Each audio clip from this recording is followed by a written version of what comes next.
Hi there, it's Peter Chapman from SKUFood. And did you see this week that the ketchup category is going to change again? If you recall, a couple or maybe 3 years ago, Kraft Heinz pulled their ketchup production out of Leamington, Ontario, which had a really big effect on all of the people in that part of the country who were part of that value chain, right from people supplying inputs to growers to people working in the processing plant and right through the entire piece.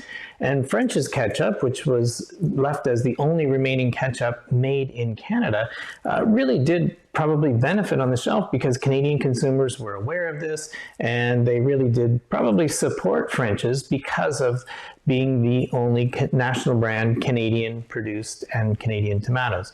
So now the category is going to change again. Kraft Heinz are putting their production into Quebec, and we'll probably see Canadian tomatoes and Canadian produced ketchup within a couple of years. So what are French is going to do about that? And it's just an example of how our food industry continues to change, and you always have to be looking at what's going on in your category, understanding how do you innovate, how do you change, how do you stay different, all those kind of things. So you should always be doing that in your category, regardless of a major shift like this one, or just some smaller subtle things that you see in the category.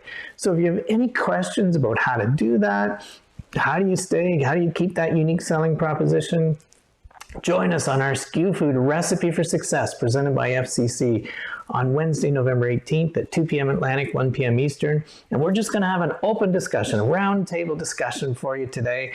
And we've had the real privilege of bringing to you over 30 recipes for success presented by FCC in 2020, trying to give you insights and information that helps your food and beverage business in a very challenging year. But this week, we wanted to let you have the floor. So whatever's on your mind, whatever questions you want to ask me, we'll be there to answer them for you. So we really look forward to seeing you on our SKUFood Recipe for Success presented by FCC.